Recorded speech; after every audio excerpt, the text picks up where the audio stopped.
guys. Okay, Assalamu alaikum, guys. Welcome to this video. It's not a live, it's a recording of me and Amirah. And we're going to basically talk about how Amirah doubled her prices and was able to start writing her book finally. That's going to give her authority in the space of the vaginismus and sex world. So I want Amirah to introduce herself first, and then I'm going to interview her. So go ahead, Amirah. Who are you? Yeah, so I'm Amirah Zaki, and I am a sex educator and a vaginismus coach. I help women to overcome painful sex. I help women to prevent painful sex and overcome a fear of sex. And I also really do a lot in the world of sex education, really bringing awareness to specific parts related to our body and sexuality in accordance with Islam and our spirituality. So that's what I do. And I'm really grateful that I get to do this work, alhamdulillah. Alhamdulillah, that's amazing. And it's much needed work. And I love the fact that you do this, because not a lot of women speak about this. And I know it's a taboo subject. Okay, so let me ask you some questions, Amirah. How much of a hot mess were you before we started working together? Tell me what was going on in your mindset, what was going on in your business, just so people can understand like the context of what was going on before we worked together. So before we worked together, I kind of felt like I had reached a kind of plateau in my business where I was kind of bringing in like 2 to 3K per month consistently, but I felt like I couldn't get past that.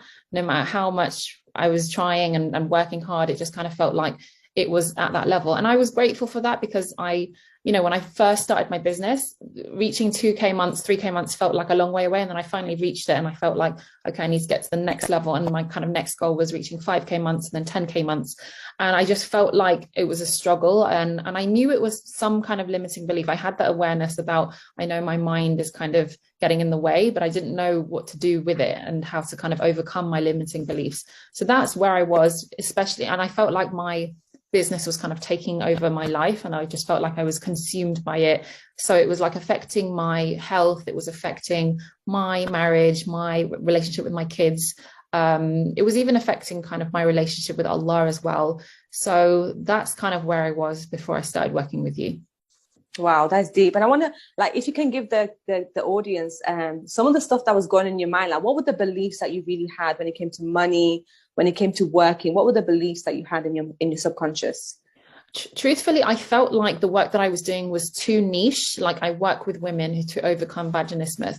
And so the belief was I can't scale because I'm only working with a limited specific type of woman in the world. And my idea was that there's not enough of those women in the world. And so I can't earn a certain revenue in my business because it's so niche. I kind of had this belief that I need to cater to everyone in order to hit 6 figures or hit 7 figures in my business. That was the belief that really held me back a lot. Yes, and I see that with a lot of women, that they believe that niching is like the worst thing that can happen in the business. But actually, when you become a specialist, you realize now, right, that you can raise your prices and you can charge that much amount because people are specifically looking for you to solve their problems. So that's a very interesting belief. So tell me some of the things that when we started working together, because we worked one-on-one and we worked in the mastermind as well, Sacred Sexual Success. So tell me, what did you notice about your subconscious mind? What was changing the most in your subconscious mind? What belief do you feel like you've conquered now that helped you double your prices and helped you start writing your book? Really, truthfully, it was just seeing myself as worthy. And I know it sounds so cliche. We hear that word thrown around everywhere, but it really did make the biggest difference for me. And I think the biggest mindset shift is that Allah wants to give me all these things. Like, really ponder on that. Allah wants to give you success and wealth and health and good relationships. He wants you to experience all those things. It's just down to us to take the steps to kind of knock down any obstacles to accessing and receiving those things. So that was the biggest mindset shift, is realizing that Allah, my creator, wants me to experience these things. And many times he gives us things without even us having to knock down those obstacles. But then that is part of the journey, is going through the changes in my belief system is part of the journey. And I had to accept that and be willing to do the work and be willing to and basically not be skeptical that this mind work doesn't work. Like, some people, I think, find that, oh, hypnosis doesn't really work, or, limiting beliefs doesn't really work. It's all about the strategy. I had to be accepting and not skeptical, like be open to allowing you to do the work, rewiring of my brain. And when I was open to receiving that, that's when I started noticing the shifts, alhamdulillah. Oh, subhanallah, that is amazing. And I love the fact that you mentioned that Allah wants you to have these things. And I know a lot of us, we reject it by telling ourselves that, no, I'm not worthy of it. I'm not deserving of it. I'm not good enough for it. And then we'll see all the opportunities pass us by and we'll be like, no, that's not for me. That's for someone else. Or that's not meant for me. I meant to see it, but not have it. And then I remember in our mastermind, we spoke about that as well, where we were talking about if you see it, that means Allah wants you to have it. It's a sign within itself that you're seeing it. You're seeing all these people winning. You're seeing people making money. That means you're meant to have it as well. So it's very interesting that you mentioned that we have to be willing to receive. And I love the fact that you mentioned that. So talk more about the abundance rewiring. What was that experience like for you? Because I know a lot of people, they're very skeptical about hypnosis. They think it's some kind of like, God knows what they think it is. So I want you to just like break it down for people. What was it like? It was very eye-opening, very calming, very relaxing, very emotional. It was, a number of things that you can describe it by, really. But really, the main thing I would describe it as is putting yourself, I think this is how I view the abundance rewiring. I see it as you go through this experience, and by going through that experience, you are opening yourself up and saying to Allah, I am ready to receive all that you want me to receive. That's how I see the abundance rewiring. And that's what it really did truly bless me with, is I had certain kind of toxic things in my brain that were preventing me from receiving. And so the abundance rewiring is getting rid of those toxic things and opening you up, kind of like getting rid of blockages in a drain pipe or something. That's kind of how I felt that it was.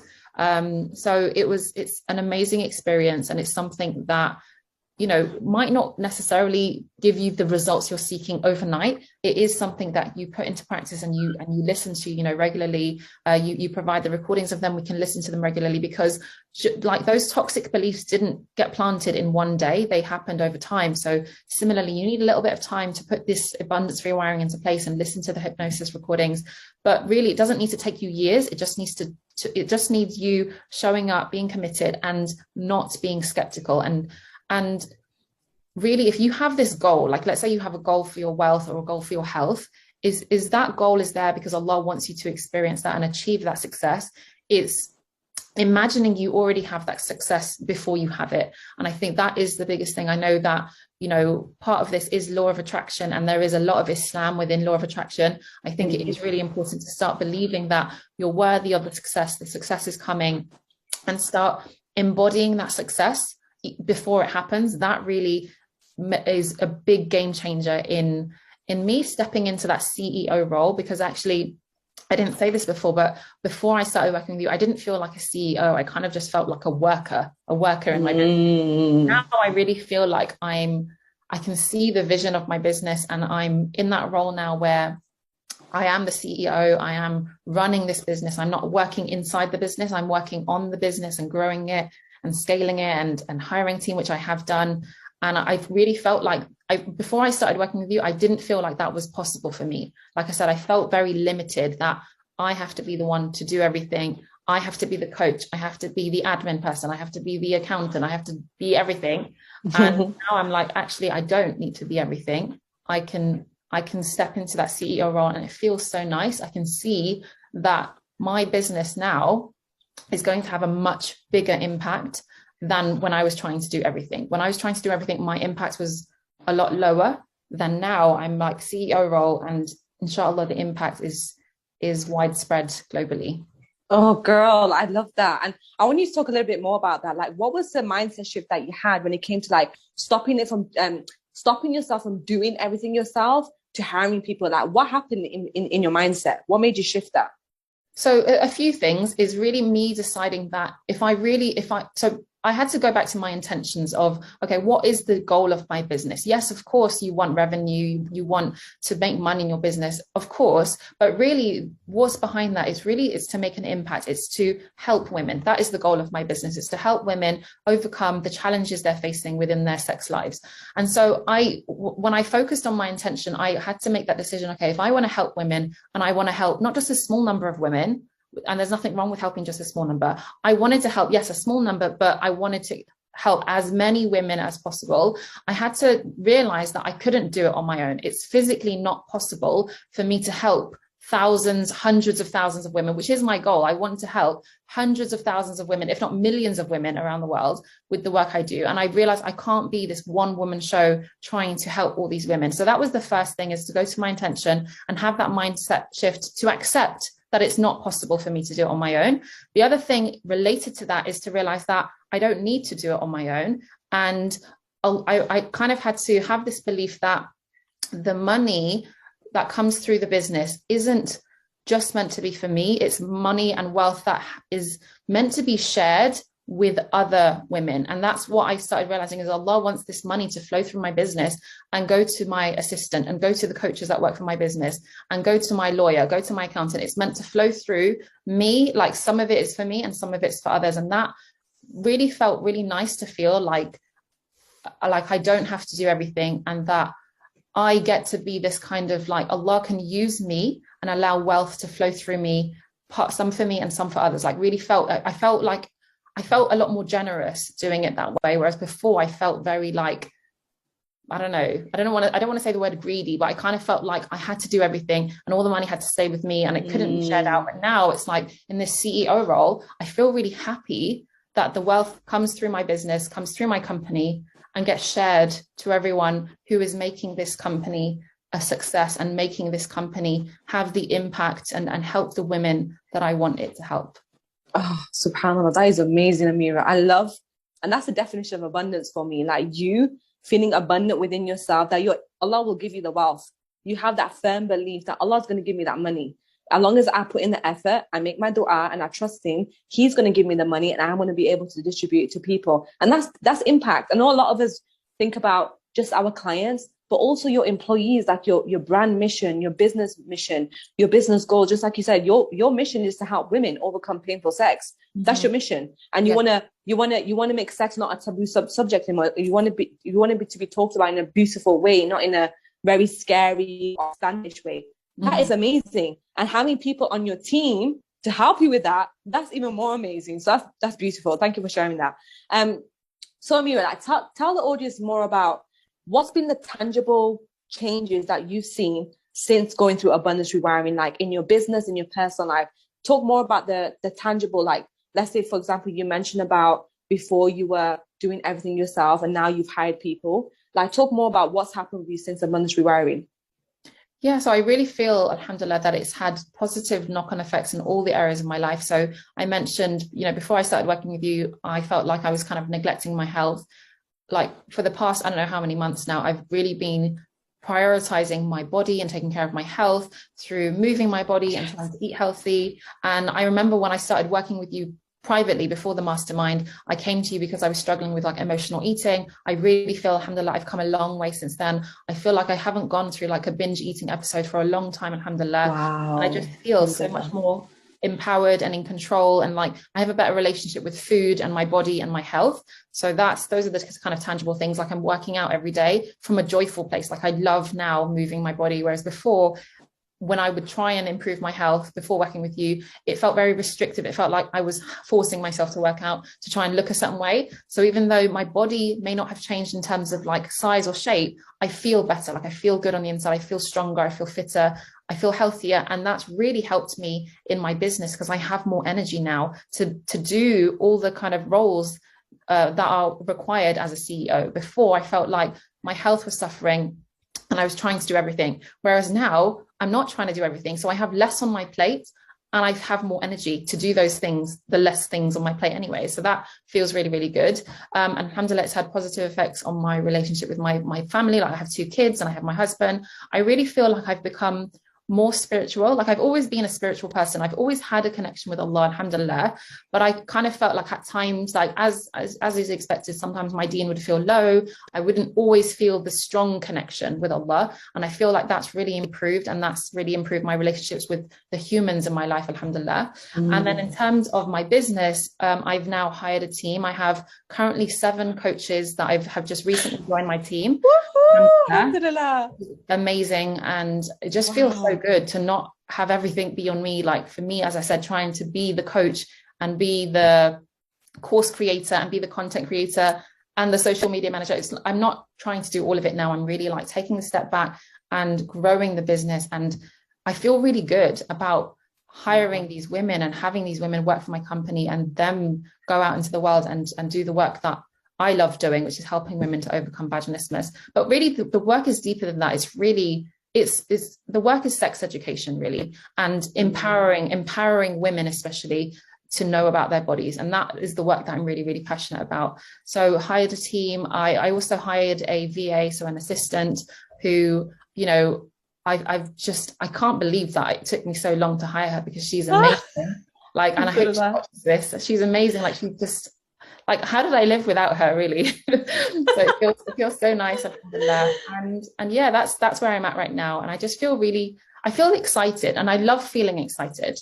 I think that's one of the core emotions that I was born to feel. I love feeling excited about the future. And that's really how I feel about my life, about my health, about my business, and about, you know, my potential in terms of being a parent and raising my kids and trying to be a good role model for them, and trying to really break down those taboos, especially, you know, in this work of sex education, there are a lot of taboos. I'm trying to break it down, yes, for them, but, you know, more for the global Muslim population, but really, regardless of religion, to really break down taboos with regards to sex and our bodies, alhamdulillah. Alhamdulillah, that's amazing. And girl, talk about your book. I know like that book has been in the inquiry, but I want you to just like blast it. Like, this book is going to be amazing. Like, I can't wait to buy the first hard copy. So talk more about your book as well. Yeah, inshallah. So I am about more than halfway. I've written more than half the book, alhamdulillah. I'd say maybe like 70% of the book is written, and it's in like a draft. It's like a draft mode where I'm just getting everything out there. The book, the current kind of working title for the book is Divine Muslim Intimacy. It may change, but I kind of landed on that title after so many iterations of the title. Like, if I don't know if people watching have ever followed me on Instagram, but every so often I will kind of post, this is the title I'm thinking of, and I get feedback. And then every so often I'd be like, no, that's not the one, and I'd change it. And currently it's Divine Muslim Intimacy, which I really like at the moment. And it's a book that I kind of wish that I read growing up. It's really a book for anyone, regardless of what age you are. A book where it's combining sexuality with spirituality, and combining sex education as well. So like the practical side, the knowledge side, the science side of sex education, but also the spiritual side of sex education. Because I really feel like our sexuality is a gift and a tool that we can harness this power within our sexuality to achieve things in our life. So it isn't just about sex, the physical act of sex. It's so much deeper than that. It's like the divine beauty of this thing that Allah has blessed us with. That is really kind of the message that I want to portray in the book, and really show people that, you know, sex is not sex, and exploring your sexuality and understanding your sexuality is not something to be shameful of. It's not something that is to be kept hidden.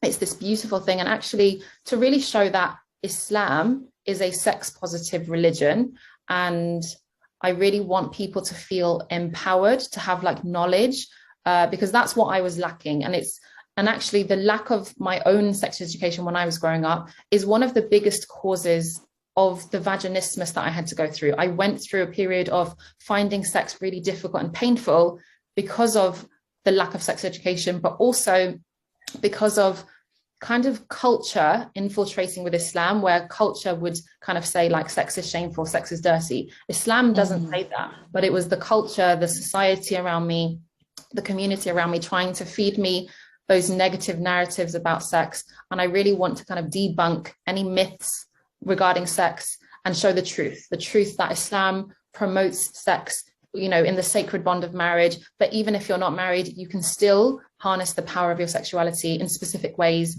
And that's really what the message of the book is about. And I'm really excited that Allah chose me to write this book. And inshallah, I hope that everything I just shared now, I hope that the book does that justice and does what I want it to do, inshallah. Inshallah, well, and you know what? I can't wait for my daughters to read the book. That's what I'm like, my daughters. I can't wait for them to get their hands on this book, because it's going to change generations to come. I know that for a fact. Like the way we perceive sex, especially in Islam, I know it's going to change the way we think about it. Because I know, just like you mentioned now, that sex is seen as shameful in many cultures. So just having this book here, where we have like Islamic references, we have you, who's worked with so many women and helped them overcome painful sex. Oh my God, revolution, Amirah. That's what I'm going to call you, a revolutionist. Okay, so finally, one final question. What would you say to someone who's like thinking of working with me? They're sat on the fence. What would you say to them to just like take the leap and invest? I would say, like, just go for it. Like, you really have nothing to lose. And if you're thinking, yeah, but like, it's, I don't know, if someone is thinking like it's a lot of money, the money isn't yours in the first place. It's from Allah. If you have, you know, whether you have the means or not, you have Allah to turn to. So if you don't have the means to invest right now, go and make sincere dua and prayer to Allah, and Allah will give you that money if you believe He will give you the money. If you just make dua, but you're kind of like, I'm not really sure if Allah's going to give me money, you probably won't get the money. You may not. But if you're like, okay, this money is from Allah. Allah is, you know, Al-Kareem. He's the most generous. He is Ar-Razaq. He's the provider. He is the source of all wealth in this universe. Allah can give you whatever the amount is to invest to join, you know, Sacred Sensual Success, or to work privately with Rosaline. Just go for it, make the investment, and you will see huge return on your investment, not just financially, but like I mentioned in this call, is health-wise, relationship-wise, business-wise, spirituality-wise. You will see huge shifts, inshallah, and it will be so worth it. And you'll think, the money I spent was actually too little. And so just go for it, go ahead, and may Allah bless that journey that you embark on with Rosaline, inshallah. I mean, oh, thank you so much, Amirah. And finally, before we leave, I want you to just, you know, blast your Instagram and your Facebook, tell people where they can find you. And also, if you have any packages up right now, any programs that people know about your programs and your packages. Yeah, the best thing is to go onto my Instagram. If you're on Instagram, it's my name, Amirah Zaki. I was going to say my website, Amirah Zaki. My name has a H at the end. Facebook, I'm not that active on it, but you can definitely find me on there. I have a YouTube channel. The packages available are being created at the moment because, as I mentioned, I've just hired some new coaches. So we do have some packages to work with my coaches. That's also going to be on my website. And the best way to get that is to just go to my website, amirahzaki.com, or really to go onto my Instagram, because everything is kind of laid out there. There's like several links on my Instagram that you can have a look through, inshallah. Amazing. Thank you so much, Amirah. I love you. Thank you, Rosaline. Take care. You too. Take care. Thank you, Rosaline. Welcome. Assalamu alaikum. Wa alaikum salam.